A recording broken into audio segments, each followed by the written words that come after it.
Okay, hi everybody, good morning. So my name is André Panisson. I'm a researcher at ISI Foundation in Turin. And also we have offices in New York. And this is like ISI Foundation is a private research institution where we have there a data science laboratory where we work a lot with data science and the realm of machine learning, complex systems, and also network science. So the presentation today will be about using tensor decomposition with Python. So it will work more or less like this. In the start, I will present what is the tensor decomposition with a bit of mathematics. But then at the end, if you are able to pass through all the mathematics, we are going to go to some more practical things. And I'll try, if we have time at the end, to do some analysis on a real data set that we have collected. Okay, so let's start. So first of all, what is decomposition exactly? So in this presentation, I'm going to use decomposition and factorization as synonyms, because in this area, like we are in the realm of unsupervised learning. So we are talking about machine learning, but the unsupervised learning part of machine learning. And in this part, in the unsupervised machine learning, you have decomposition or factorization of data sets. So decomposition is what we are going to do with decomposition is we are going to present data sets as sums of parts, where we represent data as the combination of many different parts. It's also called, you can call it also dimensionality reduction, because each new dimension that you are going to extract from your data set can be represented as, for example, latent variables. There are many examples on different topics that you can apply. So data decomposition can be applied to many different topics. For example, if you are working with text, you can extract topics. If you are working with behavior from your users, for example, shopping behavior, you can extract segments. This is called user segmentation. If you work with social networks, you can extract groups and communities from the social networks. If you have data from psychology surveys, you can extract which are the personality traits from the subjects that you are doing the survey. If you are working with electronic medical records, you can extract health conditions from your patients. And if you work also with, for example, chemical solutions, you can extract which are the chemical ingredients and so on. Let's go directly to a very simple example with text. So let's suppose that we have this very small data set. It's just like 5 documents. And I'm representing this as a count of terms in a matrix of term count. So you can see that I have on the rows the 5 documents, and in the columns I have the terms that appear in the documents. And you can already see that for the first 2 documents, they use a lot these 3 words. For the other 2, you use a lot. You use these 2 words, Democrat and Republican, and the last document use more or less all the words. Okay, so you can see already that there are 2 different topics here.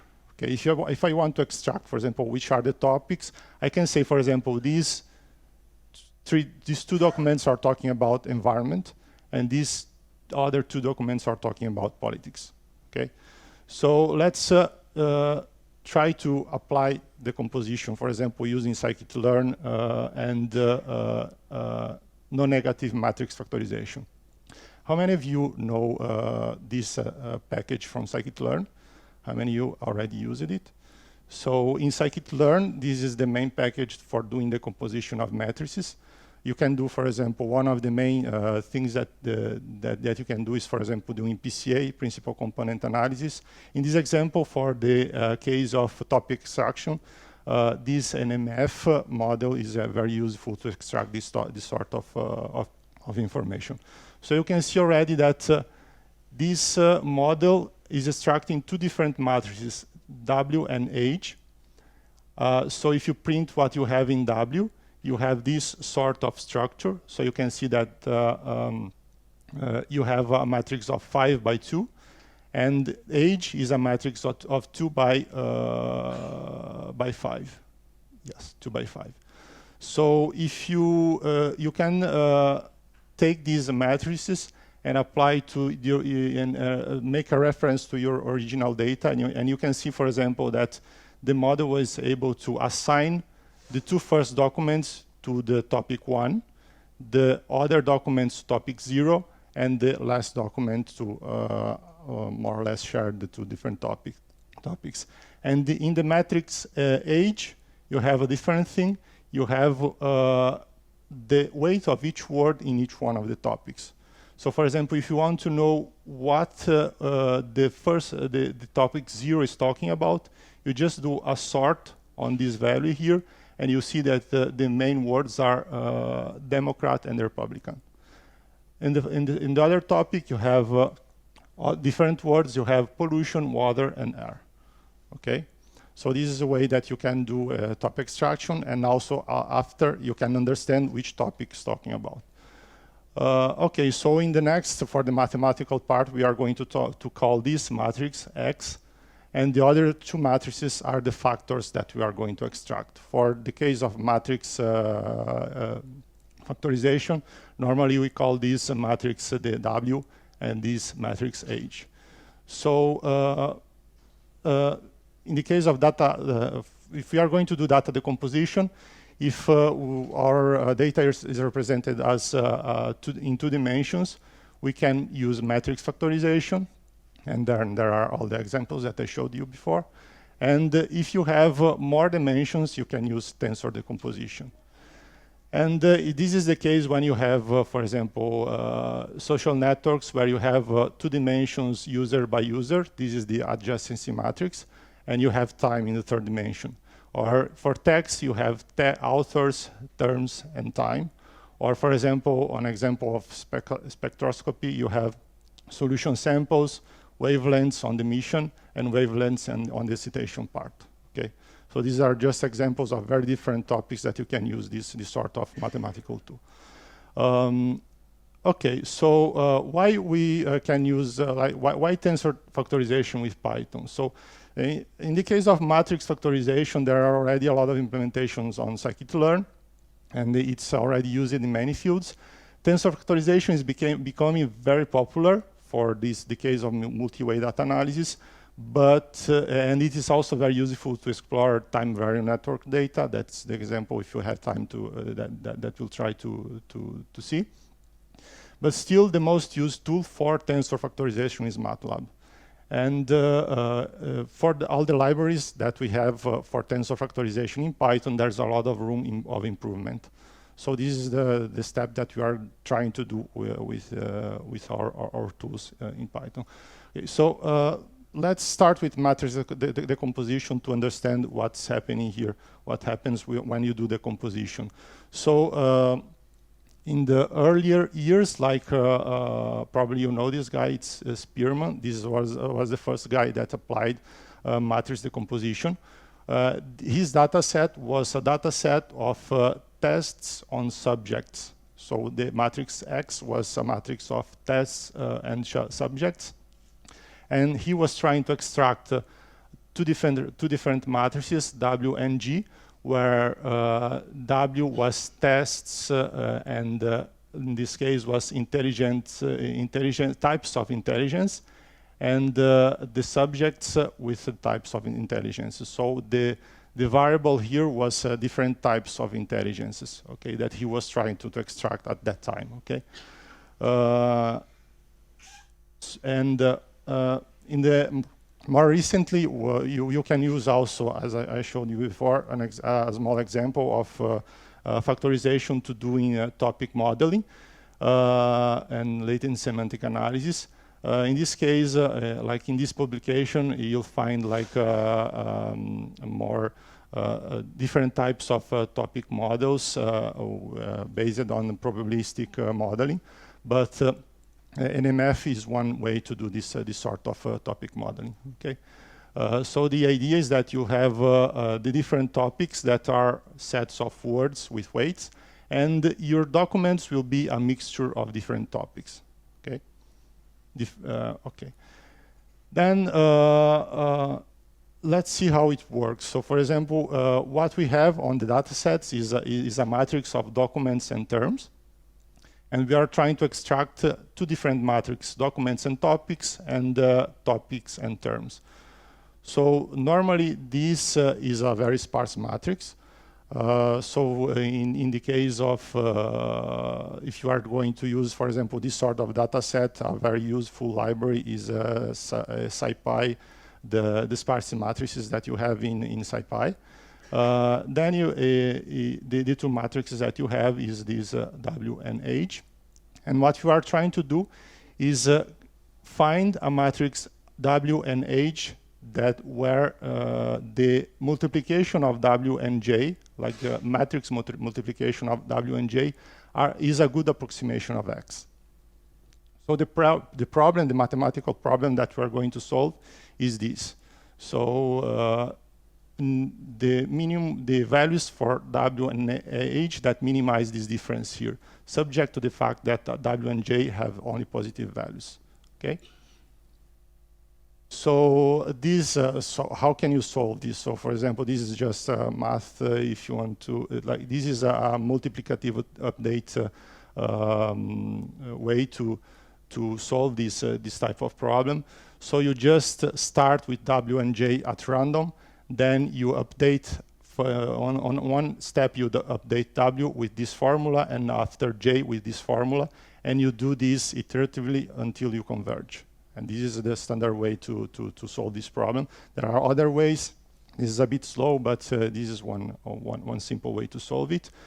Then, for example, if you want to apply these two images, the results that you have, for example, is that each values that you have on the matrix H are represented as parts of the image the image that you are decomposing. So, for example, if you are applying this to a database with faces, what you find on the matrix H are the parts of the face. So every face will be a combination of these parts here.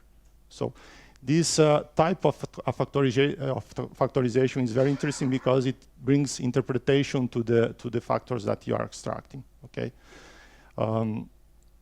Then if you are also more curious and you know a bit about clustering, NMF is also very similar to spectral clustering, in a way that spectral clustering normally do a hard clustering where each element is associated to one different clustering, while NMF is a type of soft clustering, like every sample can be associated to different clusters with some weight.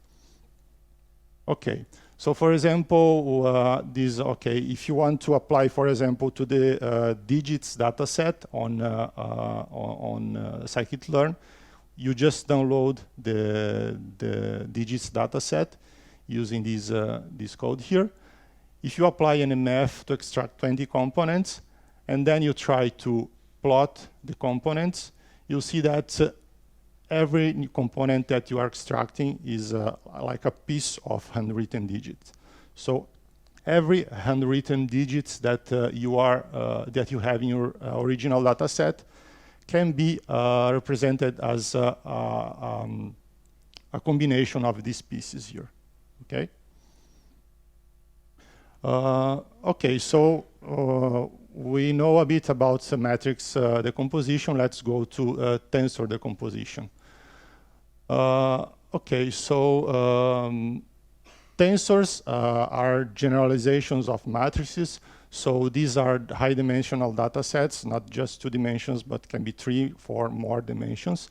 They are used for, like my favorite example is sensory analysis, where you have a data set, for example, with wine sample, a judge, and attributes of the wine. So these are 3 dimensions. You can represent it as an array, a 3-dimensional array, and then you can apply this sort of multi-way data analysis to extract which are the different types of wines and how they are associated, different attributes and how the judges judge every different attribute. Okay. Also, if with the new Internet of Things that we with the data that we are collecting using Internet of Things, you can collect many data sets with many different types of different dimensions. So, for example, you can use data sets with user, position, and time, and other dimensions on the data set, and you can use these sort of tools also to extract these factors. Okay, so what are tensors? So let's go to the tensor part. So what is a tensor? Is just a multidimensional array. So we call each dimension as a mode of the tensor. So for example, we have mode 1, mode 2, and mode 3, and each position is you can get a position of the tensor using indexing as you do in NumPy. Okay, so multidimensional arrays. Okay, this is an old joke. I should jump it. Okay. So what are in this case some ideas that you will use for tensor decomposition? So you can represent, for example, the columns that you had in matrix as the column as the fibers on this direction. The rows are also represented as fibers, and also these the tubes are represented as fibers. You have the horizontal slices that are also columns, lateral slices that rows, lateral slices that are columns, and frontal slices that are different slices of. So you have you can see the parallel with the indexing that you do with NumPy. This is the example for 3D tensors. You can generalize to any dimension of tensors. Okay, so tensor unfolding. So you can do you can take a tensor and transform in a matrix. You can take the different slices of the tensor, but side by side in different directions. And also you can do vectorization. If you take one piece by piece of your tensor, you can represent it as a vector also. Then, for example, how you do with NumPy this sort of operation. So, for example, let's say that you have this tensor here. This is a three-dimensional tensor. Is a 3x4x2 tensor. If you fix 2 dimensions and then you print all the elements on the first dimension, you'll see this sort of matrix here. Then, like the unfolding of the tensor is just the transposed of this matrix here. So, for example, the unfolding on the first dimension is a matrix of 3x8. Then you have unfolding on the first on this dimension is a matrix of 4x3x2, 6. And then the last one is 2x12, okay? So these are the operations that you need to do tensor factorization. Of course, like for dense tensors, you can use a combination of transpose and reshape. If you are using sparse data sets, it's a bit more difficult because you have sparse matrices and sparse tensors. Okay. Another important idea that that we have to know to go forward for the decomposition. What is a tensor, a rank 1 tensor? So, for example, you can, if you have 3 arrays. So, for example, I have A, B, and C. I can, from the multiplication, from the product of these 3 arrays, I can build a tensor, a 3D tensor. So, for example, every position I, j, k of this tensor will be AI, the first like AI, B, j, and C, k. Okay, multiply like AI by B, j by ck, and then in this example, like A, B, C, if you have this A, B, and C, you can build a tensor, like I'm building this tensor T using this exactly this combination of like the product that I'm doing with NumPy. The idea here is that every tensor can be represented as a combination of rank 1 tensors. So for example, my tensor here is can be represented as a combination of the rank 1 tensor of these three vectors plus the other 3 vectors plus the last 3 vectors like this. So what we are going to do in tensor decomposition is just taking our tensor and trying to find which are the rank 1 tensors that sum up to approximate this tensor here. Okay, so you can now see that you can take this list of A's here and represent it as a matrix A. This list of B's here represented as a matrix B, and the list of C's and represent as a matrix C. Okay. So what you are going to do is to find out which are these 3 matrices, A, B, and C, that using this operation here, approximate our original tensor. Okay. This decomposition is called the cross-call tensor. So the representation of matrices A, B, and C is called cross-call tensor. So for example, here I have 3 different matrices, A, B, and C, with 2 by 3, 2 by 4, and 2 by 2. And if I want to build a tensor using these 3 matrices here, this is the operation that I have to do, and this is the final product that I have building for the tensor. You can do it in a very fast way. If you don't want to do many fors like this, you can use the NumPy Einstein summation, and in this way, and then passing as the parameters the matrices, and as a result, you'll have this tensor here. Okay. Okay. So for tensor decomposition, like the methods that you have to do this sort of decomposition, they are called in literature ConDecomp or parafact factorization. And these are sort of extensions of SVD, PCA, and NMF to tensors. So we have seen like how NMF works for matrices. So non-negative tensor factorization will be like the extension of NMF to tensors. Okay. So in this case, what we are going to do is take our tensor and minimize the difference between the cross-call, the representation of the tensor as 3 matrices. Okay. So this representation is the summation of all the rank 1 tensors, and we are going to have all the A, B, and C matrices as positive values. Okay. So how we do, so this is the worst mathematical part. I hope that you can pass through this, then you go to some more practical thing. So you can represent the unfolding of the tensor. So for example, this is the unfolding of the tensor on the first dimension as this product here, where this operator is the Kronecker product. The cathedral product of these 2 matrices here.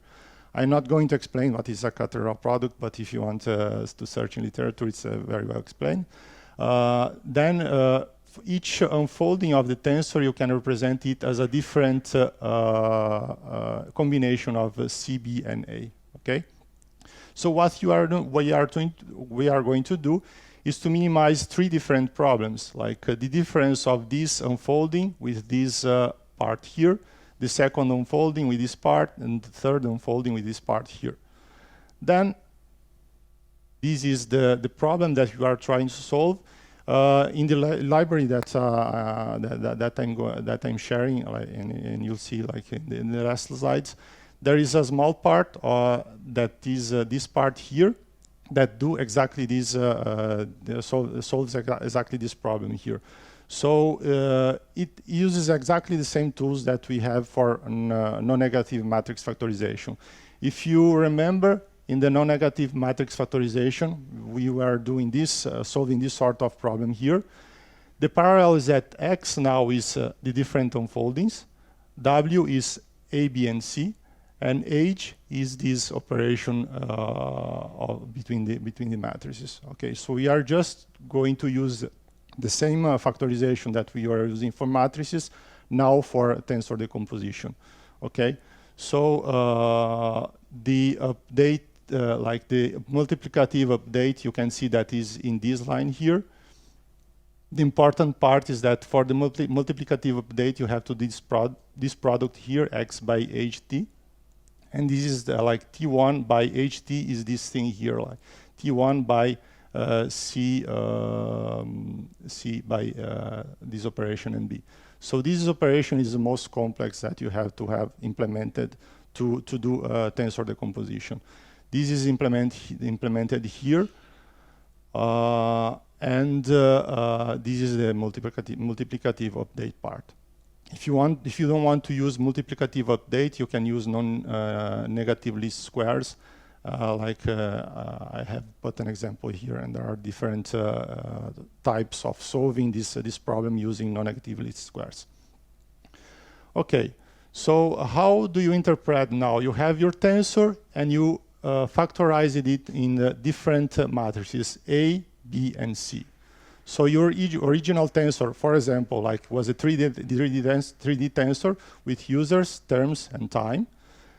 Now you have a new matrix with n users by k factors, t times by k factors, and m terms by k factors. Okay.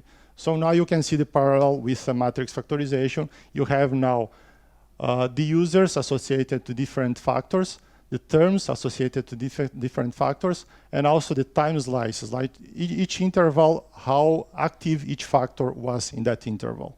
Okay.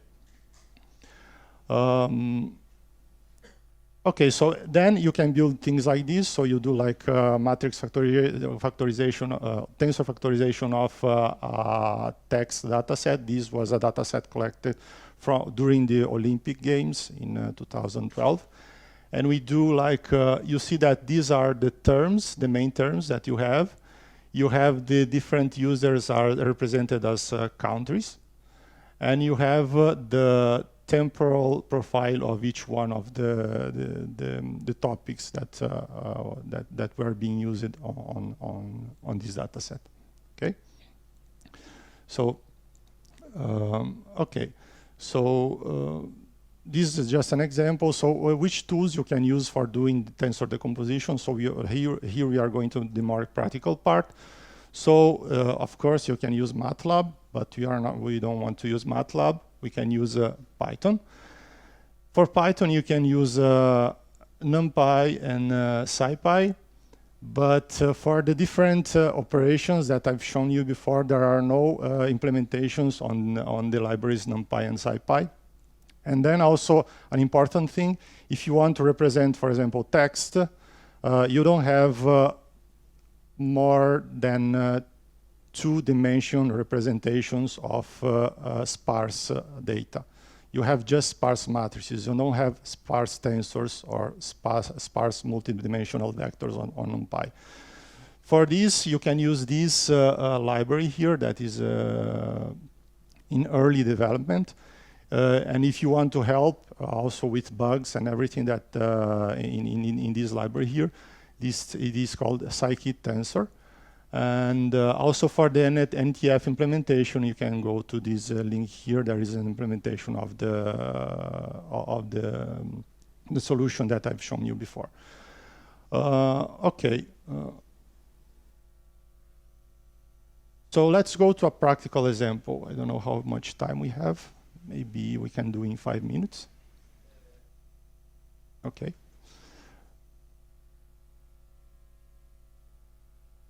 Okay, so for in 5 minutes, let's try it. I would just like to show you how we can do it in a true data set. So for example, the data set that I'm going to show, the decomposition is this data set where you collect data from wearable sensors, and you have for each time slice, you have which are the connections, like which are the links between the people and like the users, and you have like a sort of temporal network. It's collected using this infrastructure here. You have RFID tags with antennas, and then they send it to a server, and then we collect this data. And the experiment that I'm showing is this experiment on a primary school, where you collected data from more than 200 students and 10 teachers, and you have this sort of temporal network here. So again, tensors. So how do you represent this sort of data with tensors? So you just take your graphs, like the graph that you have in each interval. You represent it as an adjacency matrix, and then you in the other dimension you have time. Then what you do is, like, you have our temporal network. We do a tensor representation of the network. We do the factorization, and with the factors, we can check which are the different communities and which are the temporal activity of the different communities. Okay, and the result is this sort of information that you have. So, for example, for the different factors, they are normally associated to different classes, because the students normally they are together on the classes. But you can see that there are some factors that are mixed classes. These are the intervals. Like, you can see that these are for these factors here, you have a different temporal profile than when you have for the classes. These are the intervals where the kids, for example, go for the on the playground, or go to lunch, or things like this. Okay, so the example you can find on this GitHub repository here, if you want to play with the data, and also if you want to extract the factors from the data set. And I just want to thank my team for the things that we have done together. And that's it. I think that we can go for questions.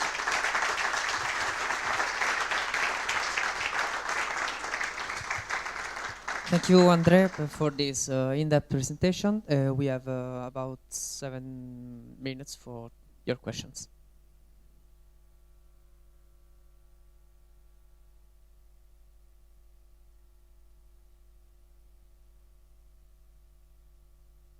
Thank you a lot. Thank you. And I'm very interested in the example that you show very quickly about the tensor analysis from the biofeedback. So, for example, from trackers. Can you tell something more, or there is some of this example also on your GitHub platform? Yeah, like the example that I've shown, the last example was just like social, like physical connections, like RFID, like people were using RFID tags during the experiment. And when two people are in front of each other, like in a distance of 1-2 meters, the RFID tags, they exchange packets and send it to an antenna. Then you have this information, like you have time resolved information for 20 seconds, something like this, time resolved interactions between people, because we want to collect social interactions, like interactions that are less than 1 second. We are not interested on that. So we have these snapshots of 20 seconds for each network, and then you have these three-dimensional information, like you have users by users and time on the third dimension.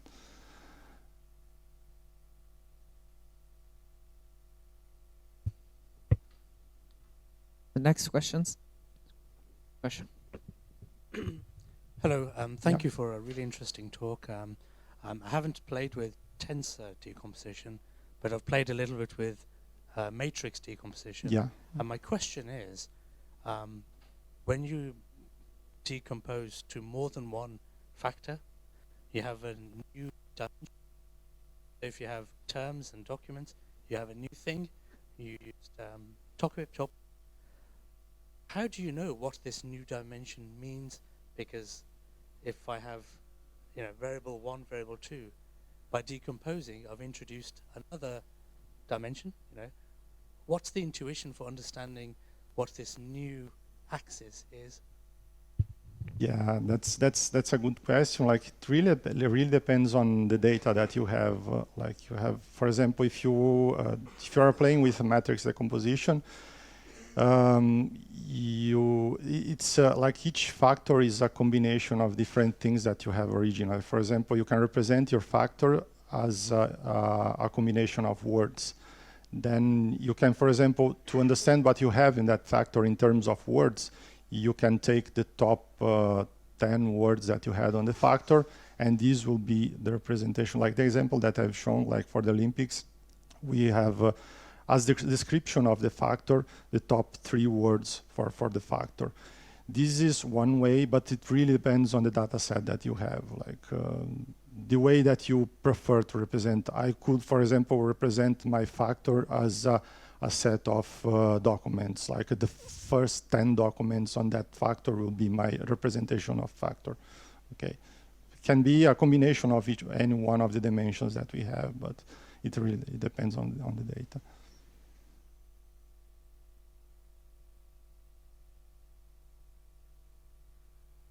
Hi, thanks for the talk.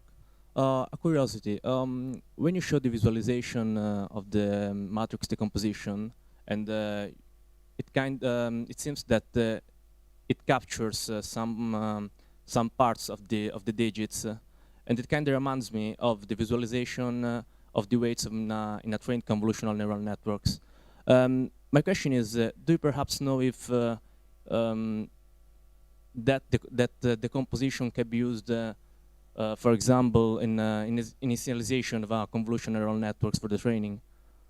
That might be a good idea. I never tried.